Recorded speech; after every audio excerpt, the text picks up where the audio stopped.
Call to order the Planning Commission meeting for Thursday, September 15th, 2022. Please rise for the Pledge of Allegiance. I pledge allegiance to the flag of the United States of America and to the republic for which it stands, one nation, under God, indivisible, with liberty and justice for all. Mr. Kroll, will you please call the roll? Commissioner Knobloch. Here. Commissioner Heikkila. Here. Commissioner Bradley. Here. Vice Chair Geisler. Here. Commissioner Schmolke. Here. Commissioner Casey is not here. And then Chair Schwartz is not here. Thank you. First item on the agenda is to adopt tonight's agenda. I'll make a motion to adopt the agenda. Second. Moved by Schmolke, second by Heikkila. Any adjustments or discussion? All right, all in favor? Aye. Opposed? Carried. Our agenda is adopted. First item today is approval of minutes from the August 18th, 2022 meeting. Mr. Chair, Commissioner Heikkila. I move approval of the minutes from the August 18, 2022 Planning Commission meeting. I'll second it. Motion by Heikkila, second by Knobloch. Any discussion or adjustments? All in favor? Aye. Aye. Opposed? Carried. All right, so our first item tonight is planning case 21-11, a conditional use permit revocation, NJR Seamless Gutters, 3050 Coon Rapids Boulevard. Mr. Kroll. Good evening. So on planning case 21-11, we had a conditional use permit revocation, and just to give a little kind of background and then talk about staff recommendation. As you might recall, at 3050 Coon Rapids Boulevard, there was a conditional use permit approved back in May of 2021 with a number of conditions. And the applicant had a year to complete those conditions. And then upon that year, staff had learned that some of those conditions had not yet been met. And so those included landscaping at the property, parking lot striping, and providing some kind of outdoor trash enclosure that meets our zoning standards. And so staff had sent a letter and notified the property owner and the tenants of these conditions and laid out a timeline for July 31st. And then upon not yet meeting that deadline, we followed through what we outlined in the letter to start the revocation process. And so when we needed to send out the public notice, I believe only the landscaping had been started at that point.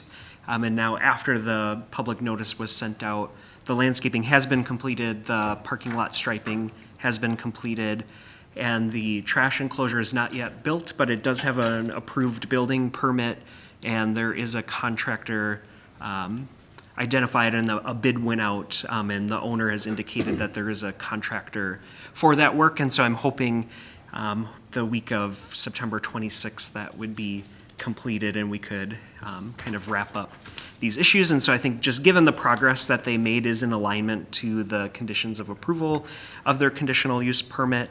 So staff was just recommending to open the public hearing and then postpone that public hearing and any action for the October meeting, with the hopes that they will complete the trash enclosure by then. Thank you, Mr. Kroll. Commissioner, any questions for Mr. Kroll? Yeah, I have a question, Commissioner Vice Chair Geisler. Just one point of information. In the recommendation, it's just probably a very minor typo, but it says in planning case 21-14, should say 21-11. Just a minor technicality, but for that to be corrected, if my printout is correct. Oh, yeah, there's kind of two cases, 21-11 and then 21-14, and they're both related and were approved at the same time. So they're essentially kind of the same report or have the same recommendation. All right. But a good catch nonetheless, just for minutes and things. That there's one that's 22-11 and one that's 21-14 that have the same recommendation. Granted. Thank you. Commissioner, anything else for Mr. Kroll? Okay. This time, I will open the public hearing in Planning Case 21-11, a conditional use permit revocation. Is there anyone who wishes to speak? Seeing that no one is here, we will continue the public hearing until our October Planning Commission meeting. So, Commission, any discussion items, or do I have a motion? I can make a motion. In Planning Case 21-11, we'll make a motion to postpone action on revocation for the conditional use permit so applicant can comply with outstanding conditions of approval. The Planning Commission Chair should open the public hearing and request a motion to continue to the October, which I think you've done. Second. Heikela, second. Motion by Schmolke, second by Heikela. Any discussion? All in favor? Aye. Opposed? Carried. So that is a postponement of Planning Case 21-11 until the October 20th meeting. Moving on to Planning Case 21-14, conditional use permit revocation, Humble Crew / citywide PPF and detail, 3050 Coon Rapids Boulevard. Mr. Kroll. All right, yeah, so here again is kind of the same case as 21-11, the same conditions that are kind of really applied building and site-wide at 3050 Coon Rapids Boulevard. So again, the landscaping, the striping, and the trash enclosure. And so again, kind of recommending the same thing here to open the public hearing and postpone that into October, and then to postpone action for them to complete the trash enclosure by our October meeting. Thank you. Commission, any further questions? All right, at this time, I will open the public hearing in Planning Case 21-14, conditional use permit revocation, Humble Crew, citywide PPF and detail at 3050 Coon Rapids Boulevard. Seeing that there is no one present to speak at the public hearing, we will continue the public hearing until the October meeting. Commission, do we have a motion? I can make another motion.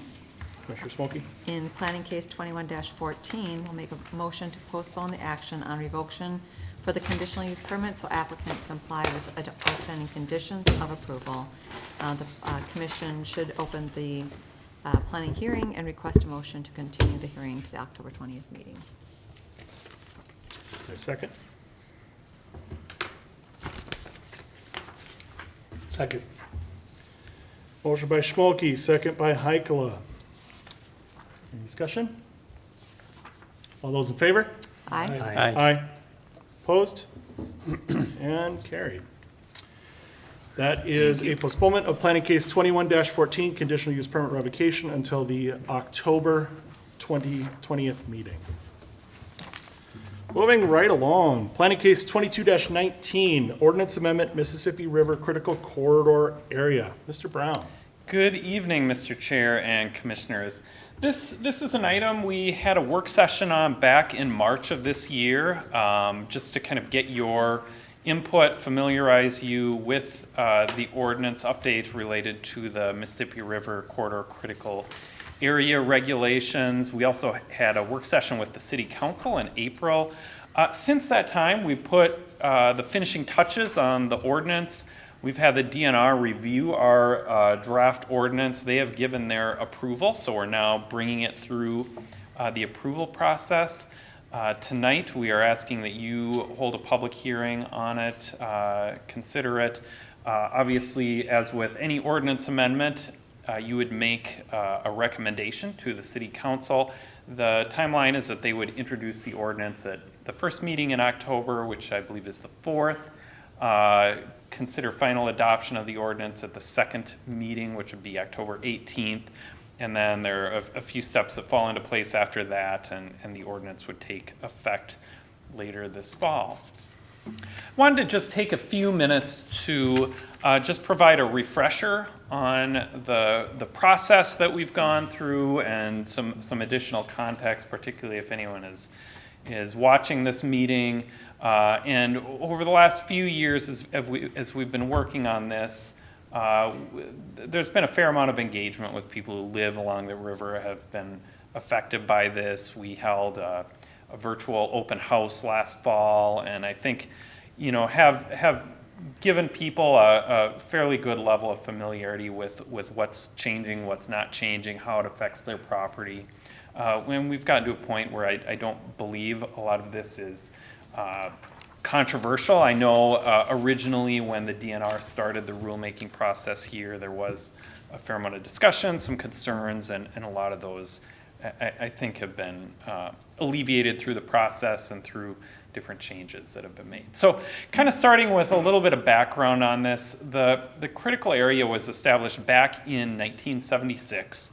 It includes a 72-mile long corridor along the Mississippi River, starting in the north in the Ramsey and Dayton area upstream from Coon Rapids and extending down south of Hastings. So it really includes the whole Mississippi River corridor within the metro area. The intent of that is really to preserve the natural and scenic resource that is the river.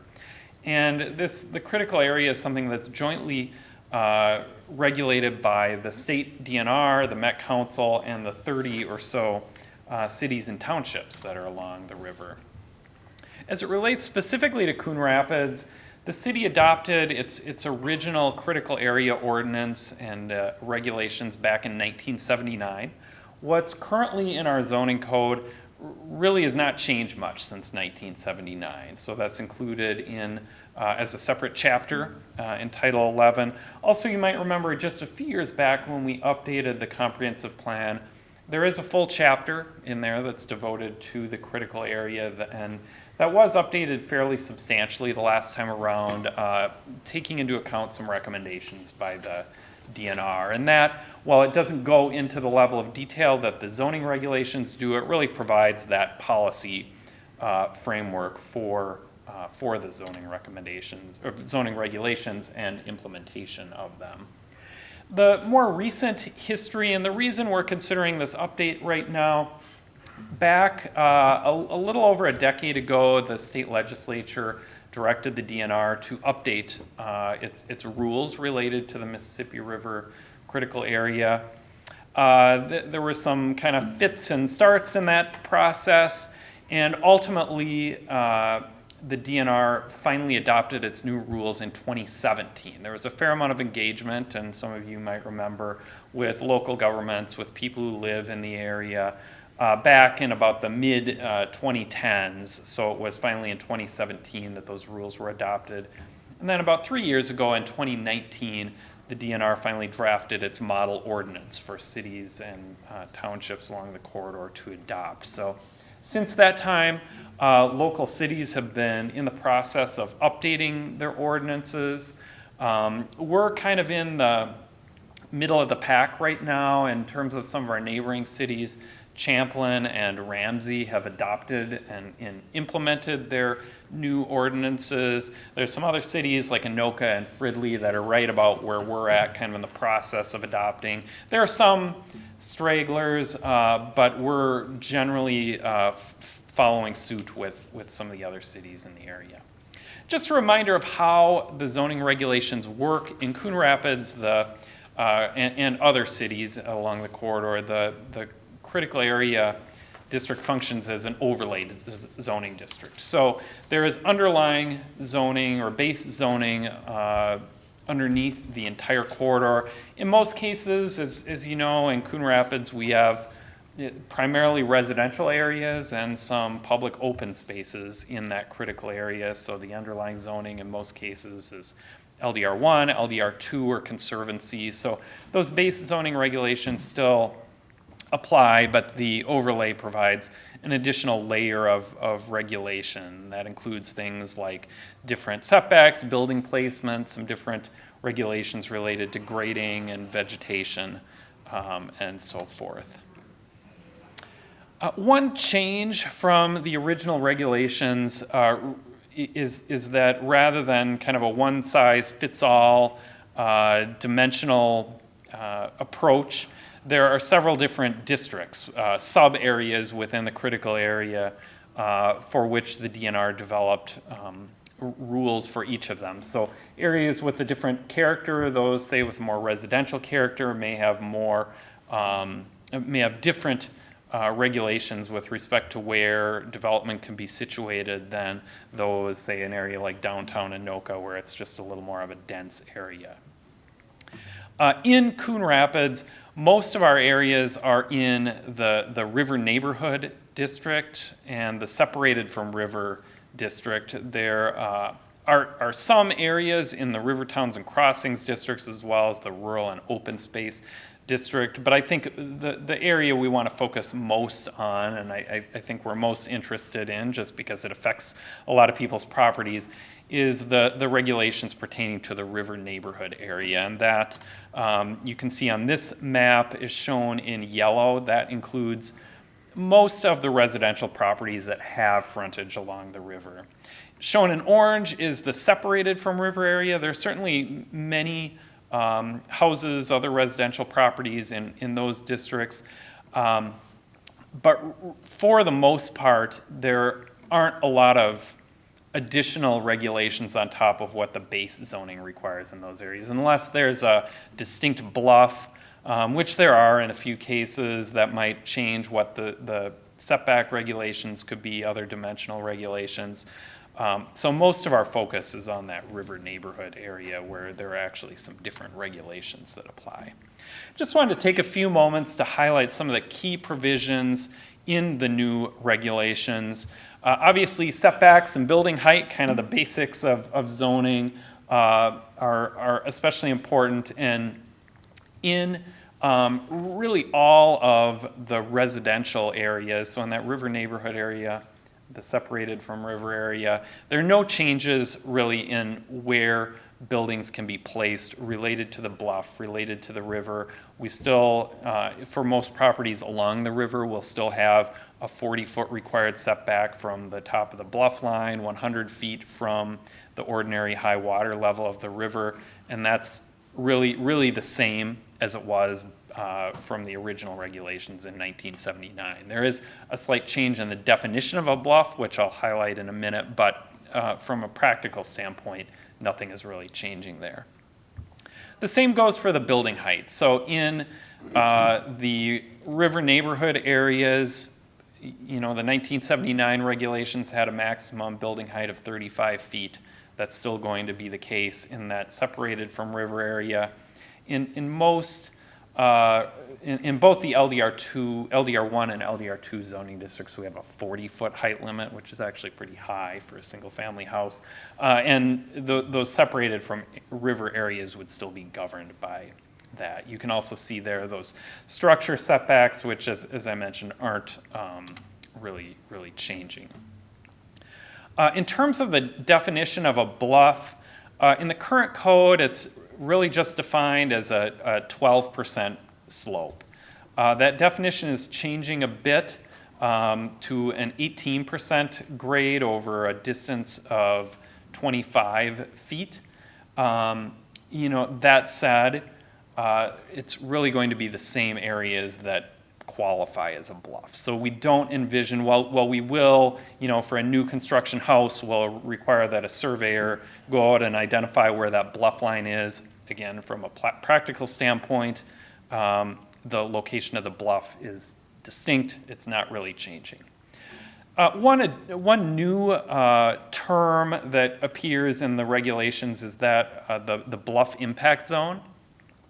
And that is one of what the DNR rules refer to as primary conservation areas. So those are areas within the critical area that have certain characteristics, certain natural resources that additional level of protection, additional levels of regulation might apply to. So the bluff impact zone, which is commonly referred to in the regulations as it relates to different activities, placement of structures and so forth, is that area that is basically including the bluff as well as areas within 20 feet of the bluff. And this map shows the locations of the bluff impact zones within the city. As you probably expect, those properties along Mississippi Boulevard, generally between Anoka Ramsey Community College and the regional park. A substantial number of those have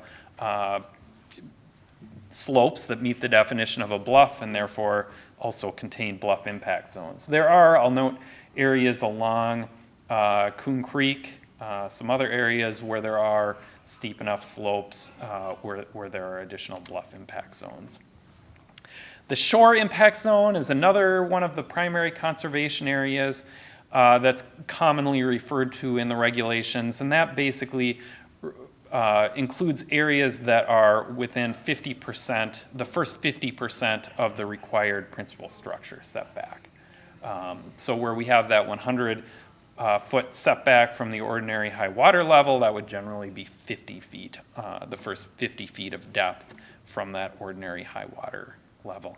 And that too is an area where there's heightened sensitivity to how vegetation, erosion control are handled, just because it is a more sensitive area being that close to the water. And here are where those shore impact zones are, again, really the whole length of the river, that first 50 feet or so of setback area. Water access is something, and this is a little bit of a change from the current regulations. And, this is one area where, as I see it, it is a change, but it's also just clarifying things. The current code is kind of silent on some of these topics. We know there are people who have boathouses, other structures, things like that. Arguably under the current code, they're maybe not even allowed. This code makes clear where those are allowed. So in terms of water-oriented structures, each residential property can have one of them that's up to 120 square feet in area. That's something that can be located in the shore impact zone, provided it has a 10-foot setback. The path width is something else that's not really addressed in the current ordinance, but is addressed by the new ordinance. Within the shore impact zone, it's possible to have up to an 8-foot wide access path, and the bluff impact zone, 4 feet. And there's also some additional language related to stairways and lifts, as well as landings within stairways, so someone could have up to a 32 square foot landing within their stairway if they chose to do so. Decks and patios, this is another area where there is a slight change, and actually the regulations become a little bit more lenient. As it stands right now, a deck is considered a structure, so it would need to meet the setback requirements. The new regulations allow for decks and patios to encroach into that setback area, but only a certain amount. So only 15% into that setback area. So for instance, with the 40-foot setback, if a house was right at that line, it could have a deck encroaching up to 6 feet into that setback area, provided the deck does not extend into either the bluff impact zone or shore impact zone. Similarly, this is another area where the new regulations are actually a little bit more lenient as it relates to non-conforming structures. And I'll note that most houses along the river in Coon Rapids actually do meet the current setback requirements. We know there are several instances where there are houses that are closer to the river than what would now be allowed, just because they were developed, decades ago, before those 1979 regulations went into effect. As it stands right now, it's not possible to really do an addition onto one of those houses where a non-conforming building line would essentially be extended or laterally extended, maybe not necessarily toward the river. The new regulations do allow some expansion of those. Basically, if a structure is closer to the river than what is allowed now, it could be expanded laterally, provided it's not getting any closer to the river.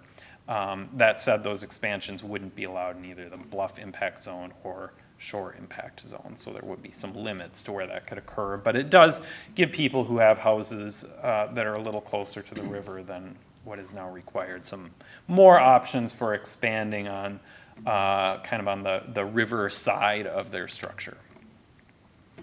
Another thing I wanted to highlight is some new permit processes that are required by the new rules. One is a vegetation permit, and that applies to more intensive tree or other vegetation removal within those primary conservation areas. So that includes the Bluff impact zone, the shore impact zone.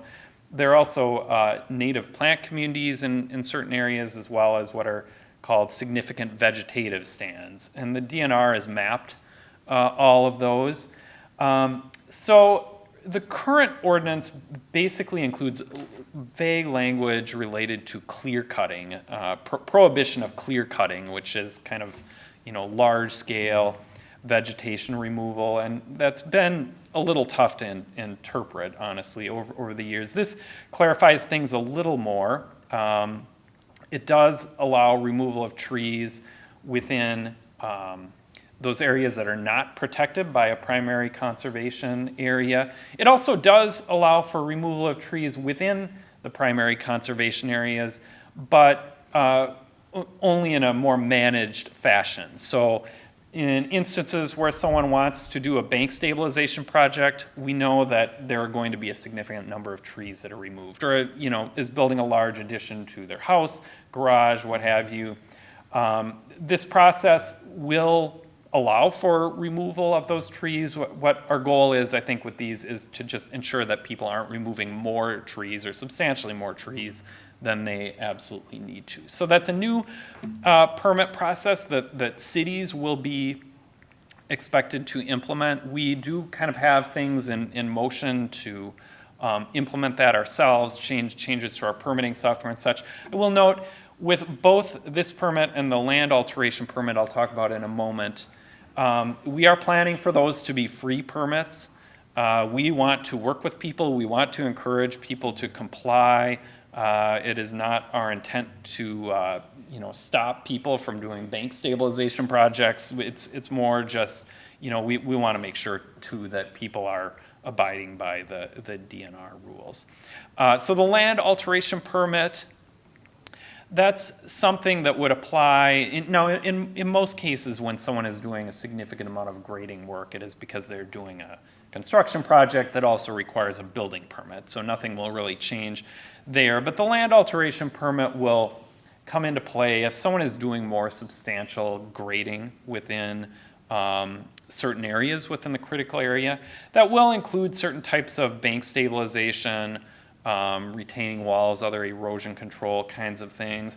I will note that currently, while a lot of that work doesn't trigger a city building permit, it does require a watershed permit from the Coon Creek Watershed District. Typically, they will share those with city staff just for information. So I don't envision that this is going to be adding layers of permitting where nothing was maybe previously required, but again, it does just involve an additional level of review to ensure that that all the remaining regulations are complied with. Wanted to just touch on some of the issues that came up at your work session back in March and kind of how we've addressed those as we put the finishing touches on the regulations and thought about implementation of the regulations. One was the issue of temporary seasonal storage of docks and other equipment. Commissioner Geisler, I know you had brought up in the original draft model ordinance, the DNR had basically said within the Bluff impact zone, you can't store things on a seasonal basis. So you can't just kind of hoist your dock sections up on the bluff and call it good for the winter. We kind of acknowledge there are situations in Coon Rapids where the bluff is steep and there's no real practical way of people getting their dock or other equipment up the bluff.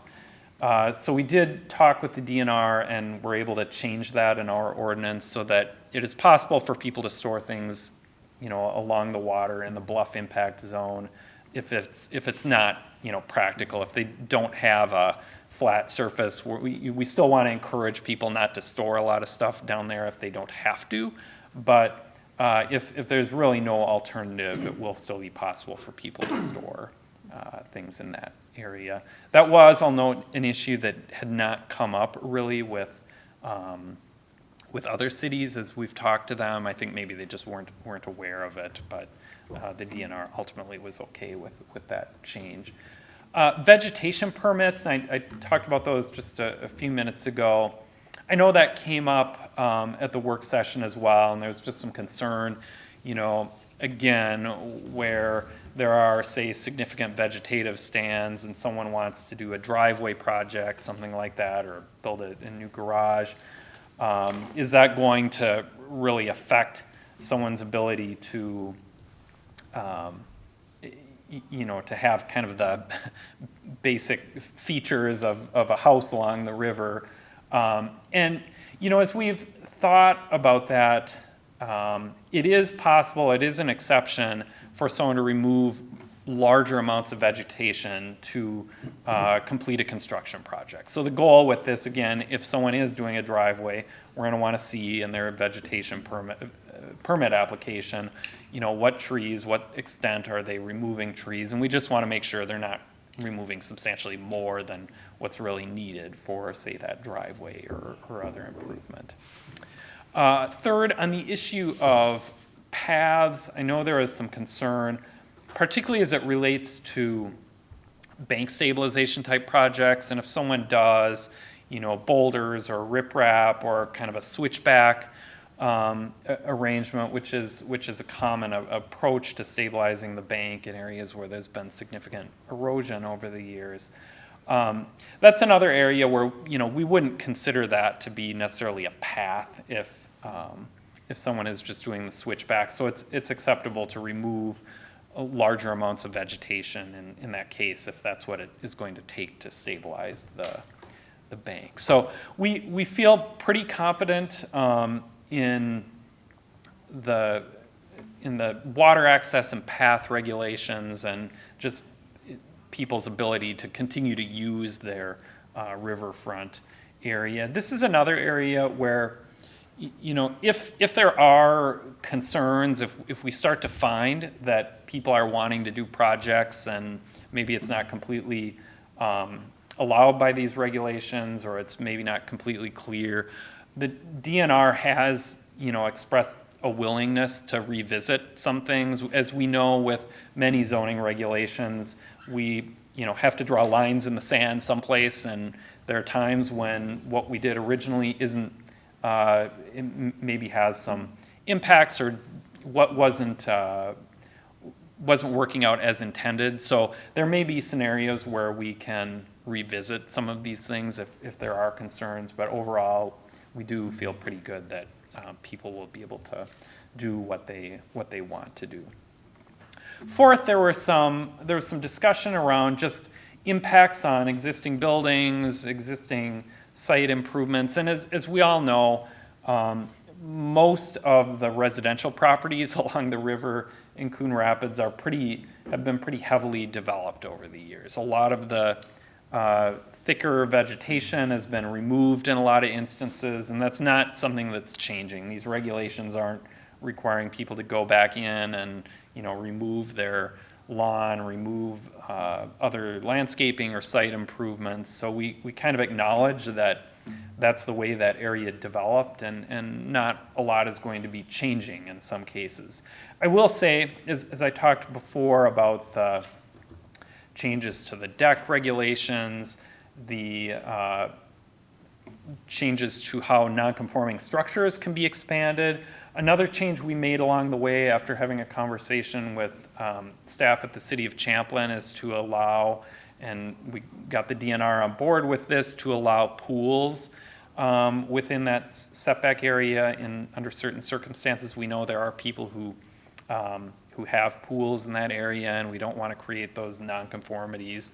And if someone wants to add a pool, they will maybe have more options there. So overall, with kind of the lack of changes to basic structure placement, setbacks, building bulk regulations, we're not overly concerned. Again, something we want to monitor, but overall, we think people will continue to have options for building additions, garages, and so forth. Then finally, I wanted to just touch on implementation. As I mentioned before, we do intend for the new vegetation and land alteration permits to be free. We are planning on, reaching out to property owners along the river over the course of the winter, just to remind them that some of these processes have changed a little bit. We'll get the city website updated once the ordinance is adopted. We've created PDFs or handouts that outline in an easier to understand manner than just reading through the whole zoning ordinance, that are geared specifically toward construction in the critical area. So people can kind of see the highlights of where they can place structures, what additional regulations may apply, so that can just be communicated well. Then finally, just an update on the timeline. As you remembered earlier this year, we had that work session, continue to work on the ordinance, and our plan is for this fall to go through the approval process, have the ordinance go into effect later in the fall, and get those educational materials and get things up and running to administer the ordinance. And that's all I have at the moment. I'm happy to answer any questions. As stated in the staff report, we're recommending that the commission recommend approval of this ordinance, and that would go to the council in early October for introduction. Thank you, Mr. Brown. Commissioner, any questions for Mr. Brown? Vice Chair Geisler, I have a question. Commissioner Nova. It's a two-part question. For Mr. Brown, in the Minneapolis River corridor, I just want to commend the planning and development of the city. The staff have been very thorough and informative in this process. But also, the question I have is, in the river neighborhood and in the separated from river areas in the corridor, on the Coon Rapids side, how many homes, I'm curious, how many homes are affected in those categories? Yeah, I don't have the exact number, but I believe in the River Neighborhood District, it's somewhere around 200 homes. Okay, thank you. And is that possible to find out how many homes are affected in the separated from river? We could certainly do some GIS analysis to figure that out. Thank you. I don't have the exact number, but again, I would estimate it's maybe in that 200 or so range. Okay. And then the part B of my question is, I assume all the homeowners are going to be notified of this in the next month's meeting for questions and for public. Review. Our plan is to do some sort of postcard just to notify people, and more when the ordinance goes into effect. And yeah, we obviously want to work with people and help. And them understand. one last thing is, I just want to commend the city.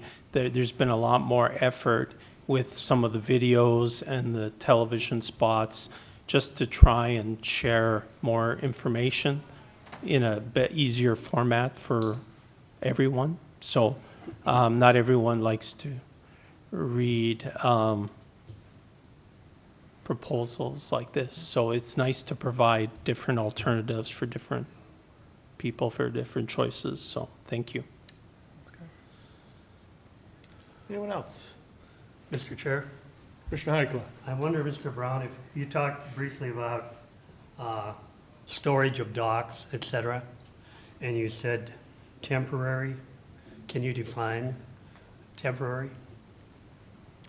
The exact language in there, I believe, references seasonal. So, I think our definition would be, that something isn't there for more than, certainly not more than a year, or for multiple, that it's really just seasonal and over the winter. I will note, I do not believe it's something that we would spend a lot of staff time in enforcing. That would be somewhat impractical. So some of it would be complaint driven. If, someone had debris in that area for a long period of time, we would treat it kind of like any other property maintenance. And what issue. kind of storage then is allowed? Is it just going to be docks and perhaps pontoons or what? I will pull up that exact language here just so you have that. It's toward the end of the draft ordinance.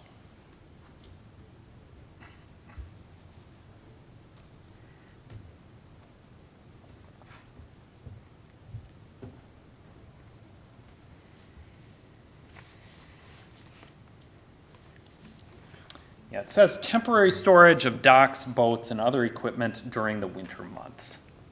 So there's maybe some subjectivity there, but, that's the way that reads. Okay, not to be argumentative, but it says summer, you said summer months. If I did, maybe I misspoke there. The intent is for seasonal storage to be allowed. So if someone is taking their dock in over the winter, it is fine to store it down there.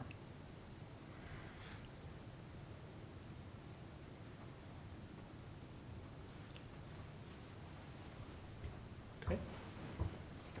Any further discussion?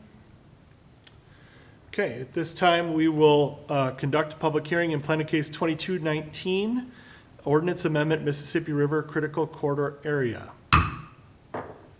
Is there anyone who wishes to speak at the public hearing? Do a second call. Seeing as no one's here, I will close the public hearing. Commission, any discussion, any further discussion items? Well, I'll just say, Mr. Brown, I appreciate you taking the time to work with the DNR on some of those considerations. I know that there's a lot of practical day-to-day considerations for folks who live on the river, and I think there's a good amount of flexibility that you guys managed to work out, and I'm heartened that the DNR wants to work with the people who live there who want to do the right things. So I appreciate that effort. Thank you very much. Do we have a motion? I can make a motion. Commissioner Schmolke.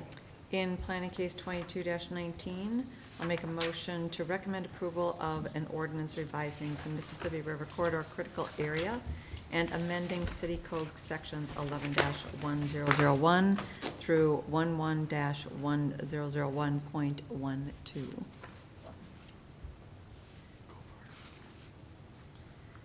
Is there a second? Second. Second. Motion by Schmolke, second by Heikela.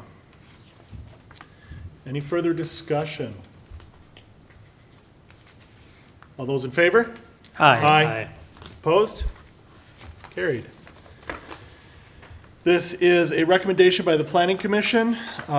This ordinance will be introduced by the city, to the City Council on October 4th, 2022 at their regular meeting. Thank you very much. And that moves us right along to other business. Mr. Kroll.